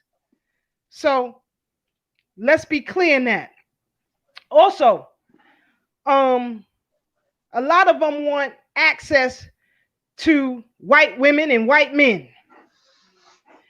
That's exactly what they want. Access to white men and white women. And any other thing they got flying around here. Even in Antifa, you got a few black ones, you know, and I'm going to show that next week so that you understand this. I'm also going to teach you about the Rise Above movement as well. You know, I have been lecturing on the rise of these white aggressionist movements since 2015, 14 to be exact. And they have been on the rise. People talk about these recent murders that took place And shout out to Brother Mike Graves. He's working with trying to get his phone set up. We actually got our brother on the line right now, sis. So I'm about to bring him in. All right, that's what's up. Bring him in. Our brother Mike Graves in the house. How you doing, my brother? Blessed and highly favored. How's the team doing? All right, brother Mike. We good. We patiently waiting for the history hit, man. You know, you got a lot of fans out here, Community Cop, and you all can check them out on YouTube. They actually released the latest episode earlier today. You can subscribe. Go ahead, brother. Whatever forces are out there keeping me from getting in, so I'm using this line. My concern tonight is that as we speak right now, the narrative of all these past events are being developed and controlled by white folks. And they're using black people to do it. Just a quick example. They're using Dr. Martin Luther King Jr., his legacy, to keep us in check. So you're talking about everything we do, they say, well, that's wrong because Dr. King wouldn't have done that. As if we have to follow everything to the letter that Dr. King did. Now, you have to understand that the very people that are telling us Dr. King wouldn't do this, Dr. King wouldn't do that.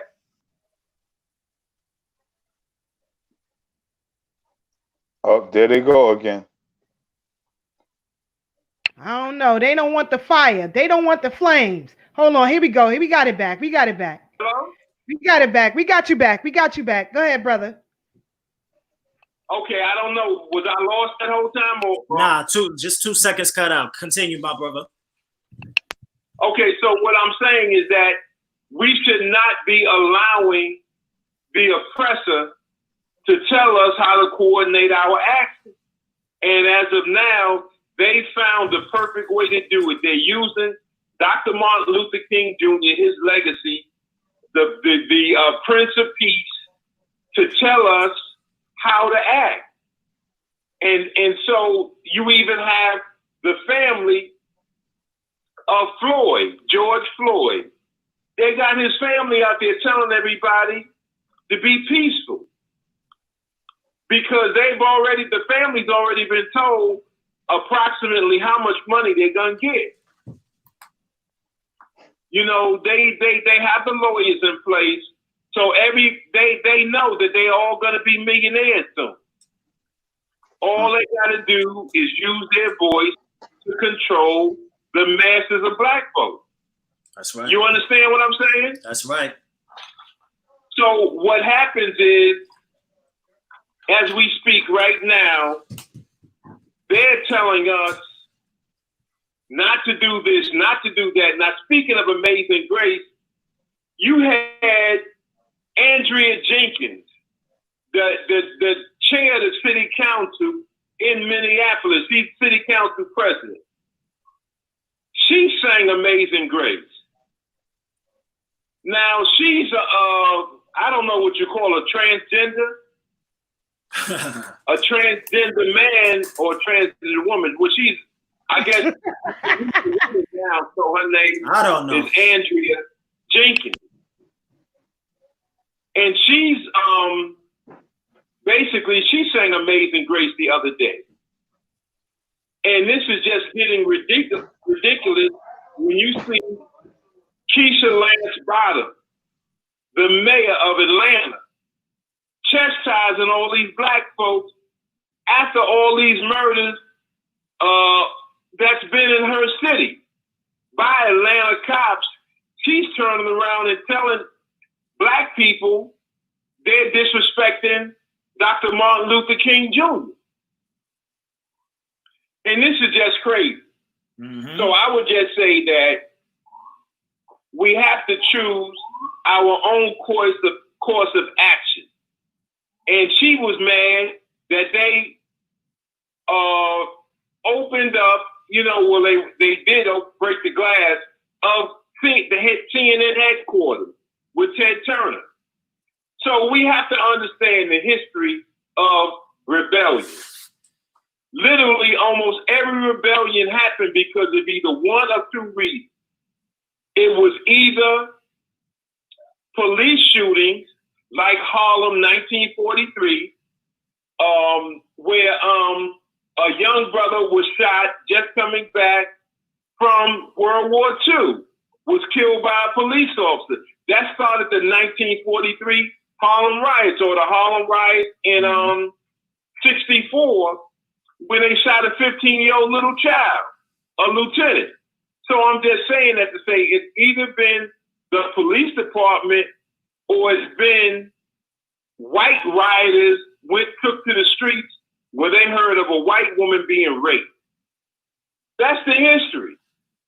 They either, law enforcement, sheriff, police officers, shot a black man, or there's a rumor that went around among white people that a white woman was raped.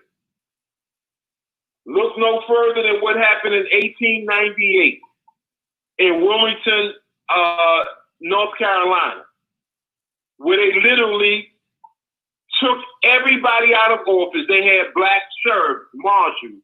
They had black elected officials, city council people. They were all physically removed by the white Democratic Party, which shows you that all of these so-called riots, when white people riot, they don't call it a riot. They remove every black person from office in Wilmington, North Carolina, and nobody said anything. And that took days. They removed killed every black person in sight. So I'm saying that to say that there's a history of this, and we should never allow devils to control the narrative. That's right. And that's what we have at this time right now. Every major civil rights organization is controlled by a corporation. Every major black leader, literally, with few exceptions, are controlled by corporate leaders. And this is why when black people move independently, like you saw in Ferguson, like you saw in Baltimore, like you see Minneapolis and other places, they have to bring in these black leaders to control them. I'm not sure if I'm, because I don't hear, I'm just hearing noise in the background. No, you go. No, we going. We letting you go, brother. Go ahead. Okay, so what I'm saying is that, never allow the implacable foe, our clear and open enemy, to tell us how to react. We're being attacked from all sides. We have Ben Crump, who's going from state to state. All the major shootings, he's cleaning up. Even Rubenstein is now showing his face. After having been involved in the rape of a black woman inside the National Action Network, Al Sharpton. He's laid low for a little while, and because on Community Cop, we outed him so much that he was in hiding for a while. Let's go. He's come back to the fore. So we have a situation now where all we got is ourselves. Only thing we have now is black independent media. We have black independent street organizations. We have black groups that are independent, and we better do something, because if we blow this one, we're gonna be in a whole lot of trouble. If they could kill his brother, and let me just say something about Floyd. Floyd was killed from positional asphyxiation. It was not a chokehold. It was not just a knee on his neck. It was all three bodies that was pinning him down to the ground, where his lungs could not expand, his diaphragm could not expand. But the knee on the neck was creating a situation where he was not getting blood circulation to his brain. Consequently, his nose was bleeding profusely, and they should have known death was imminent. So all the police officers should have been charged, and the key person, Chauvin, should be charged with first-degree murder. Now, I know y'all are saying out there, well, first-degree murder involves intent. Right. There is a level of willful intent and lengthy premeditation that can be applied in this case. You have to remember that, when people think of premeditation, they think of, well, in order to make premeditation thick, you have to wake up that morning saying you're going to kill somebody. No, you don't. 9 minutes is more than enough. You don't need an hour. You don't need 2 hours. 9 minutes on the ground is enough to determine willful intent. That's all it takes. It doesn't need an hour. All you have to do is prove that over that 9 minutes when he was begging for his life, telling you he couldn't breathe, calling on his dead mother who's been dead for 2 years, that he was dying, telling you his stomach was hurting, telling you that you were killing him, that's enough to establish intent. Now I'll throw another part to it. They worked in the same club. They worked in the same nightclub for years. Over those years, it's pretty apparent that Chauvin, the police officer Chauvin, saw Floyd's girlfriend, who was white. He was engaged to a white girl. She probably picked him up a few times over the last year, whatever. This devil saw it. So make that connection. You can show the intent that this person knew that a black man was going with a white woman. And in a white man's mind, that's rape. See, we don't understand that. We think that because some laws were changed over the last 20 years in Alabama and all these other places, that it's permissible to be with a white woman. It's always been one way, a white man with a black woman, not the other way around. So in this particular case, what they did was, more than likely, he knew it, because when he walked, after they cuffed Floyd, they walked him from the curb, walked him over there to the store, and he sat down near the store. So he's sitting there for a little while. We don't know what Chauvin was saying to him. We don't know what dialogue was being exchanged with the store owner. But he did pick him up, walk him back over to the car, and we don't know what he was doing to him in the car, whether he was whipping his butt or whether he was asking him about that white girl. So he takes him out of the car again, takes him around the car to the other side, and put the knee on his neck. So if Ellison wants to show intent and wants it to be murder one, to make sure that Chauvin never sees the light of day again, it's worth it to go for it. You can always catch him with 2. 2 is a done deal. It should be anyway. But you can get him on premeditation. You can get him on willful intent. Any questions? You laid it out plain and clear, brother. That's right. Because we know that, and a lot of people are skeptical already, because we've seen time and time again where sometimes these police get charged with these things and then they get off free. And a lot of people were asking, why is it not first-degree murder and things of that nature? And we also see a lot more footage is coming out now. You know what I'm saying? So we definitely, these are things that we definitely need to push for and think about. But I want to ask you, brother, with your experience, what do you think is the solution? Because a lot of people are talking about the end goal to this protesting and to this marching and stuff. What do you think we should do, as Black people when it comes to the laws for the police? I know we have like Obama, when he was in office, he signed the Blue Alert, and things of that nature to protect the police. But when it comes to us, you know, especially when it comes to protecting ourselves from the police or fighting the police back, there's a lot of laws with us that prevent us from doing that. What are your suggestions, and what do you think the end goal is with all this protesting? Well, I think that we have to be able to move independent of the white man.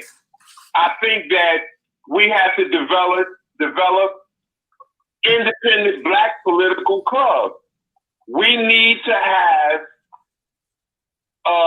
controlled district attorney offices all over the country. Look at the big difference that happened inside of a couple of days in Minnesota's district attorney's office, who said in a press conference that there was evidence on camera that there was no crime committed. And you already have the medical examiner's office saying it was a homicide, but that there were pre-existing conditions. He had a bad heart. He had other pre-existing contraindications to show that he wasn't healthy. The independent autopsy said that it was asphyxiation, but the official one that the court uses, which is the medical examiner's office, said that it was pre-existing conditions would cause Floyd to die. So we need to have people in medical examiner's office. You know here that Elliot Gross, back in the Stewart case, to cover for the cops who beat him to death, he had hemorrhages in his eyes. Elliot Gross took the eyes out of Stewart, who 6 police officers beat to death, took the eyes out, dipped them in solution to take all of that excess blood out of his eyes, dipped it in solution, kept it there, took them back out, put it back in his head so you couldn't see the hemorrhages in his eyes. Crazy. So we have to control local mayor offices. We have to control city councils, which we do right here in New York. We just don't use the power. We have to control the local elections that we can. We need a new cadre of lawyers to be real fighters. Ben Crump and all these other guys that are calling themselves civil rights leaders, they can't even hold a stock of Charles Hamilton Houston, Thurgood Marshall, Alton Maddox, and so many others that were real freedom fighters. They're not even fighting. Ben Crump has never tried to put a police officer in jail. All he wants to do is cut a check and move on to the next situation. He is on a good guy list, as I said last week on Community Cop.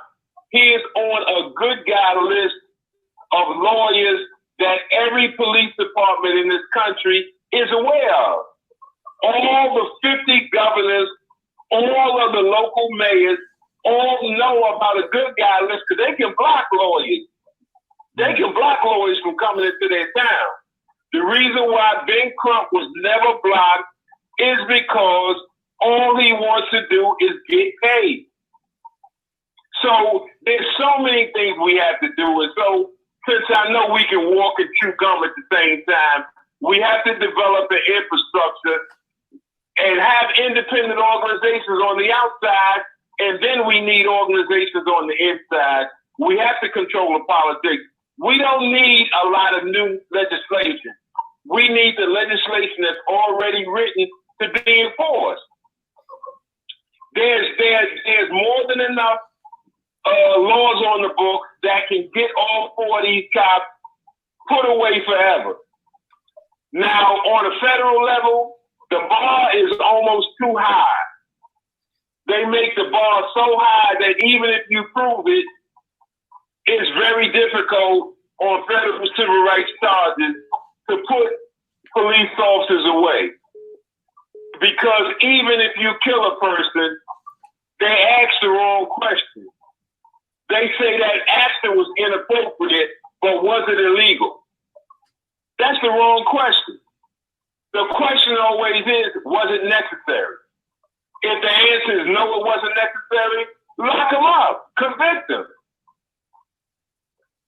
That was not done in the Garner case. That wasn't done in so many cases that we all bring up every day. There's no prosecution. Our people, brothers and sisters, are not sensitized to the issues and the time in which we live. Nobody was outraged about Corrine Gaines. We saw her killed on TV. That's right.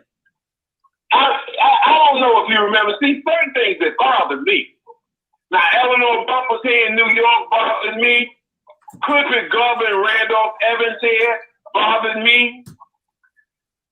Man, when I saw that young sister, Corrine Gaines, they showed it on FaceTime all the way up until the emergency service cop in Baltimore blew her brains out. And then they cut the FaceTime off and she was dead. They wounded her little 5-year-old son. He was 5 years old at the time. Just to show off his skills. He didn't have to shoot the boy at all.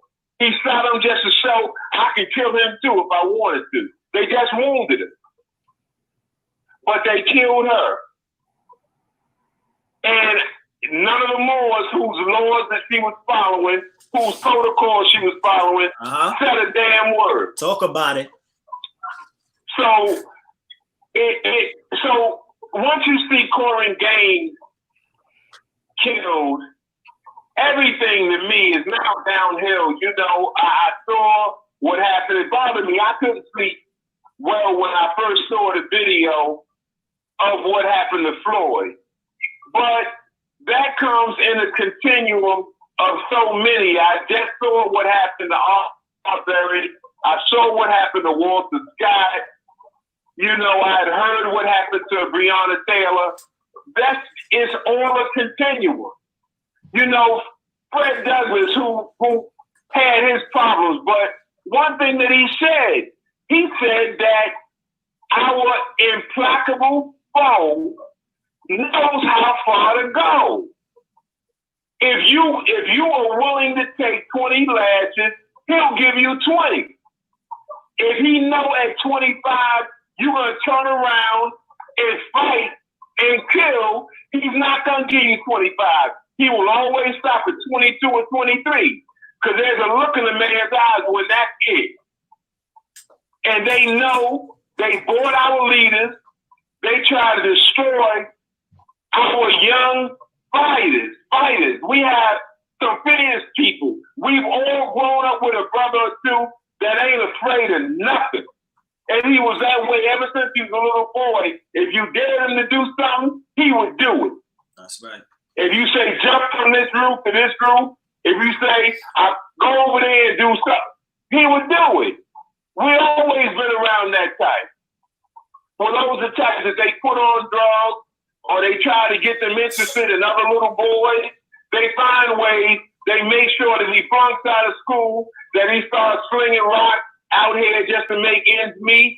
They have 1,001 traps destroyed. But we have the Marcus Garveys and the Mark Delaney and so many others, you know, the Henry Allen Garnett. We've always developed them in spite of our sold out race traders. We still make warriors that's willing to fight. We don't have enough people that will say Southern is a race trader. Look at all these organizations right here in New York. On every block there's another organization. When is the last time you've heard them even critique Sharpton? Never. They won't do it. Because he's delivered a bag to all of them. See, that's one thing I'll tell you about it. If white folks give him $7 or $8 or $10 million, he'll spread it out. If you notice all these organizations, most of them don't have a mortgage. If they got property, they don't have a mortgage no more. It's a reason for that. It's a reason why everybody sat on the sideline and let them take Attorney Maddox's life As a matter of fact, most of them are glad. Whichcomb wasn't no millionaire before that. You know, Rubenstein and all them wasn't millionaires before that. You couldn't have Shiesty like Ben Crump and all them running around and Hardy and all of them guys running around if Alton Maddox had a license. But now they running all over claiming to be civil rights leaders. Mm-hmm. And if you step out of line and want to do something heroic, they say, well, Dr. King wouldn't do that. They say that's not Dr. King's way. As if that's the only way. And you can't listen to your enemy because your enemy killed Dr. King. Firebombed his house. Talk about it. Threatened to tell his wife about extramarital affairs. Told him to kill himself. Mm-hmm. So I'm just saying that there is a new day. It's a new day, and we have to call out the race traitors. And what else got to happen to them, I won't say it on your airwaves. That's right. Brother Mike, just real quick, because you know you going where I want you to go, because you know when this whole thing kicked off with the murder of George Floyd, you had this dude from Brooklyn, Kevin McCall, Reverend Kevin McCall, and we know what he did when Chanel Lewis was being sentenced. Tell the listening audience what you witnessed with Kevin McCall. Well, the thing was, these guys were there for photo ops. That guy McCall or McCall, whatever his name is, he was strictly there for the cameras because he's at least half Sharpton's age. And he knows that Sharpton is on the way out and he wants to be the new reverend. So what he did was he didn't care about whether Chanel Lewis was innocent or guilty. His thing was getting in front of that camera. As soon as they made the decision on Chanel Lewis, him and his partner ran out in the street and started blocking traffic. We told them, we're going to lock you up unless you get out of the street. I went over there and talked to them brothers and said, look, man, they're going to lock y'all up. They said, no, we want to get locked up. And I said, well, you know, you're going to get taken to the precinct. No, we want that. So be straight up that that's what they're there for. They said, we came here today to get arrested. And I said, okay, brother, as long as you know that's what you want to do. I remember like yesterday when they got other people, whether it was Tamika Mallory, whether it was Tom Bell's fiance, they get them to get arrested and people start liking it. Because they got a deal that they just gonna drive you there, print you real quick and let you go. So it's a con game. This guy right now is trying to make a name for himself. Stopping, letting them get a little light. He lets everybody get a little rhythm. But basically, he still know he's a dumb.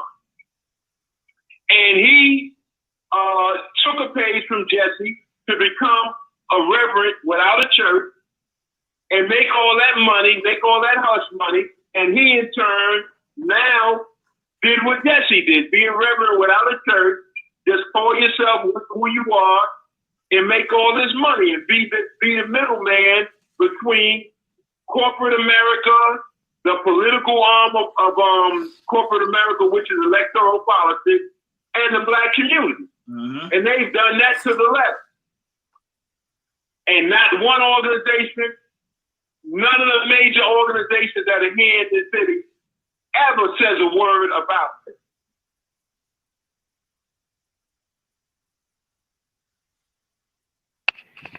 Well, brother, you know, it's always good to get your input and your perspective. You know, I want our listening audience to know that you can catch Brother Mike every week on Community Cop Show. You can catch it live on, reposted on YouTube. Just follow the channel Community Cop. We will post the link in our box a little later. I'll let Brother Tad or Brother Ashe do that because I'm in Facebook jail as I stay. locked up over there. But but they will post the link so you all can see it and follow him and his show, because it's very rare that you have members of or former members of law enforcement who will come out and give you this real truth. It's very rare that you have organizations like 100 Blacks in Law Enforcement Who Care, who will give you a different perspective. So we always want to thank you for coming in, brother. And as I told you always, you know, our home is your home. And so whenever you want to chop it up over here, we got that space for you, because you are our history hitman. That's right. Well, I appreciate that so much. I'm just saying, for the record, we're going backwards. There was a time where the Black church was where you would go if the Ku Klux Klan threatened to come to your house. The brothers from the church would come over to your house, and they would have their shotgun 45, and you would have a prayer meeting in your house. And whatever happened that night, you had them there. That's what happened with the Sweet trial. If you remember the Sweet trial, 1925 Detroit, Dr. Sweet, who moved into an exclusive area, white folks wanted him out. They surrounded his house. It was going to kill Dr. Sweet. Well, what happened? He had his family, his brothers and cousins, and he had brothers from the church all there, and they were armed to the teeth. And so when the police line that was there let the mob start shooting into the house, they shot back and killed somebody. They went to court. They won in court. 1925, you talk about almost 100 years ago. So how do Black folks 100 years ago go right to the gun, kill the oppressor who's trying to shoot at them, and now 100 years later, they telling us we can't defend ourselves because that wasn't Dr. King's way? It don't make sense. That's right.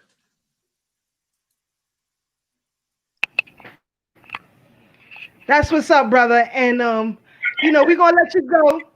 Any final comments you want to give to the people before we let you go, brother? Yeah, the reason why Black law enforcement should always step up to the plate.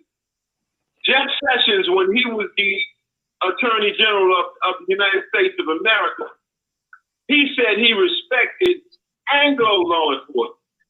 He made it crystal clear he has no respect for Black law enforcement.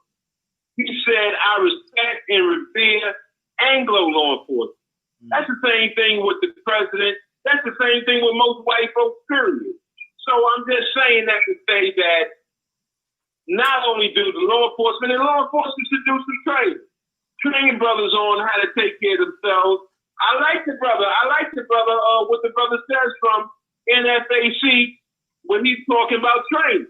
Because he said he's trained. So I think we need to train each other. We need to develop clubs, fun clubs, and we need to do everything under the sun, but we have to become more politically astute. Don't let Keisha Lance Bottom, don't let that transvestite from Minnesota, don't let the legacy of Dr. King in any way keep you from doing what you ought to do, even if the Floyd family is telling you go home and to be peaceful. They know themselves they would not have a special prosecutor right now if it wasn't for them brothers and sisters doing what they were doing in the street. That's how Ellison got there. And that's how we're going to have to get wherever we're going. We have to have an independent movement. We have to all be organized, and we have to show some unity. And we can start that right away by showing more love and respect to each other every day and everything we do. That's right. Well, we appreciate you, big bro. Always a pleasure to have you. We definitely got to have you back when we can get you some more time up here. And, the people want to see your face too as well. But you always family. We are looking forward to having you back, my brother. And, appreciate you being on the battlefield, brother. Thank y'all so much. And y'all stay strong. Stay strong and keep fighting. Yes, sir. Brother Mike said we need gun clubs.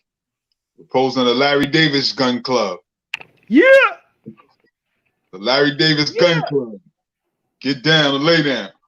That's it. That's what's up. That's what's up. And, you know, family, we definitely got to have our brother back on. We're going to see if he's available again next week, because we definitely have to continue this conversation. It's serious. And you have to get a real perspective from those who can who can analyze it for you and give it to you in a historical context. So we definitely going to have him back on again, family. Let's get Brother Kifaru in here if we can. Peace, you on Thorough Black Talk. State your name and where you calling from. Hey, this is your brother Kifaru, family. How y'all doing? Yeah. All right. What's going on, big bro? Man, y'all having a great show, man. The energy is there. I appreciate what y'all doing, talking to the people out there, giving them the information that we need. So I really appreciate what y'all doing. It's a great show, and I just wish y'all continue to keep doing it. I hope your listeners keep staying with you and spreading the message that needs to be heard. I wanted to really just call in because I always enjoy your guest when he comes on, because he speaks the truth and telling you really what's going on.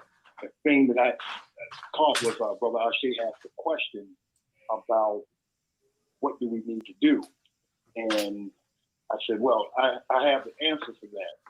Well, I'll emphasize that I've heard what the answer needs to be for that. A lot of times we look back into the 60s on, that's the reference point on what happened in the 60s. But I wanted to emphasize that when we look at that history of what happened to the 60s, sometimes our people don't dig deep enough because that story gets hidden from us and they don't tell us the full truth. But there was a brother in Chicago who gave us the answer to what needs to happen back then and today. And this brother, Richard Nixon, had to deal with this brother. The mayor of Chicago had to deal with him. Martin Luther King, Kwame Ture, Jesse Jackson, Farrakhan, Al Sharpton, even Elijah Muhammad. So did Fred Hampton. So up under that nation of little truth, peace, freedom, and justice, Stones run it. Jeff Fort already gave us that information, otherwise known as Chief Malik, told us ain't gonna be no killing without killing. That's the end of it. And he backed that up because all of those brothers that I mentioned prior to this, when they came into that city of Chicago, they had to deal with him. There would be no Black Panther Party inside of Chicago had they not met with Jeff Fort. Jesse Jackson wouldn't be alive today had it not been for Jeff Fort. And so many others. Farrakhan could not get back into Chicago without those brothers helping him take back over the streets when he came back to Chicago to get the nation. So that message of what needs to be done, the message is there. I understand it's a slogan, but it's a slogan that we have to understand because it speaks on its own. Ain't gonna be no killing without killing, with all due respect. Thank you, brother. Family, that was the Black Rhino, Brother Kifaru. You can catch him and Sister Katasha right here on the same Bat channel and the same Black station. Every Tuesday, 8 to 10 p.m., Constructive Talk Radio. You don't want to miss it. We don't play over here. We are the real ones, family. I just wanted to address a couple of things in the queue. Definitely a shout out to all of you who tuning in. Brother Ray, we'll definitely get more information when the Professor William Mackey study group starts up again. And, you know, I see a lot of you say, yeah, we definitely need a gun club. But when we open back up, stay tuned to Brother Ashe and a BB Toomey. We are not just talkers over here. We are the real ones, family. This ain't no game for us. We already there. You know, we've been trying to get y'all to catch up with us for quite some time. You know, Brother Tad, they used to say, y'all bunch of crazy. Talking all that pro-Black stuff. Talking all that stuff. You know, we vindicated now, goddammit. We vindicated now. For real, for real. But, you know, let my brothers give you their final commentary, and then I'll come in and we'll see y'all again next week, family. Well, family, glad y'all could join us. Please, by all means, our brother Mike Gray, salute to him of 100 Blacks in Law Enforcement Who Care, gave you a lot of information. So did our brother Kifaru. So research some of this information that you heard here tonight. Get yourself informed. We don't want to repeat the same mistakes, all right? So hopefully you were inspired by what you heard tonight. It's your turn to go out and inspire others. You stay up, stay blessed, and stay true. And remember, no matter how hard things may seem right now, there's always better days ahead. Brother Ashe. That's right, family. Man, just like my sister Keisha said, keep your head on a swivel, family. You know what I'm saying? There's a lot of illusions out there. A lot of people, a lot of things going around make it seem like it's for us and it's really not. You know, try to get with some people that's really doing real work, not just on social media, not just the celebrities like Killer Mike, not just T.I. and people like that, but get with some real people in your community that's really doing work. Read our history, family. The problem is a lot of us are talking right now. I know we're emotional, we want to vent, but a lot of people talking, and they talking from a level of ignorance because they don't know the things that we've done previously are the same things that some of us are trying to do again right now. Those things don't work, family. You know what I'm saying? So just make sure y'all abreast on all the angles of this assault. Please do us a favor. Share this link. You can rewatch it. The replay will be available, and anything that the hitman Mike Gray said tonight, the jewels that he dropped, if you want to research, you could go back, watch the replay, and listen to it again. Matter of fact, I need y'all to get all your friends to like this page, Thorough Black Talk on Facebook. Get the notifications. We definitely going to be coming back next Thursday with some more fire, definitely some more powerful guests. So make sure you get your friends to like our page. And like your brother Ashe says, true courage is knowing how to suffer. The battlefield is where you stand, family. Sister Keisha. Again, kudos to my Thorough Black Talk family, my brother Tad, my brother Ashe.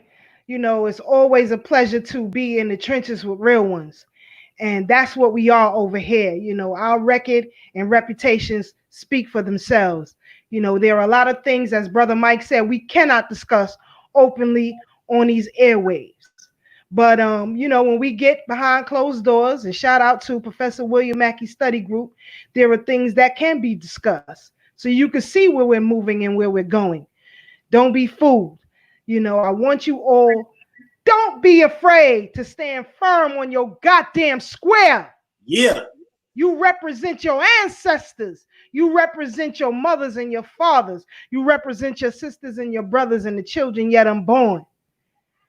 Always remember, family, stay up, stay blessed, stay true. We out of here, y'all. Take us home, Ashe. Oh, you want me? I'm going to play some fire then. I ain't even. Take us home, brother. I wasn't even prepared, but I got something on deck. I know you do. I know you do. I know you do.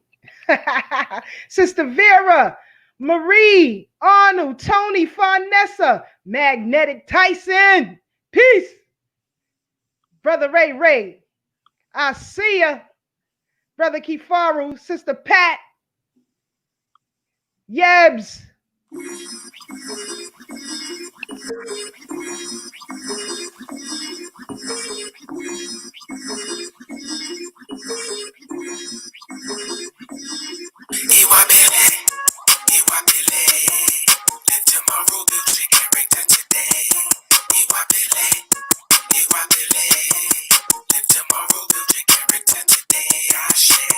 I just say a prayer to my Ori, yeah. When I wake, I sprinkle some OT, yeah.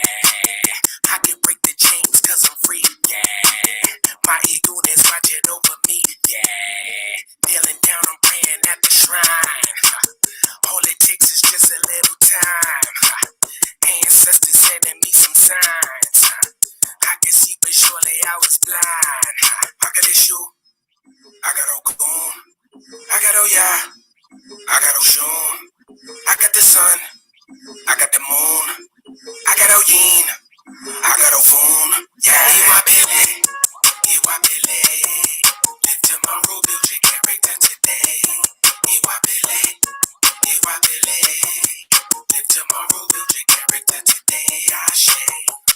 head and then I throw the homie. All white old pot till I'm holy. People thinking that they really know me. Say you speak the truth, you gotta show me. Wisdom coming straight from a Romela. Tap you on your shoulder, he's pursuing ya.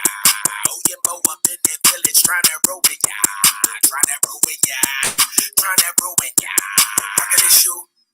I got Ogun. I got Oya. I got Oshun. I got the sun. I got the moon. I got Oyin. I got Ofun. Yeah, Iwa Billy. Iwa Billy. Live tomorrow, build your character today. Iwa Billy. Iwa Billy. Live tomorrow, build your character today. Ashe. Sharpshooter, focus like a Chelsea. Coming out the temple, smelling smoky. Trying to find my way like a shoe. Dressed in yellow, y'all, that's all blue. Big, big, coming, that's my crew. All I really need is just a few. Wanna see Orisha look at you. Not just what you say, but what you do. I got a shoe. I got Ogun. I got Oya. I got Oshun. I got the sun. I got the moon. I got Oyin. I got Ofun. Yeah, Iwa Billy. Iwa Billy. Live tomorrow, build your character today. Iwa Billy. Iwa Billy. Live tomorrow, build your character today. Ashe.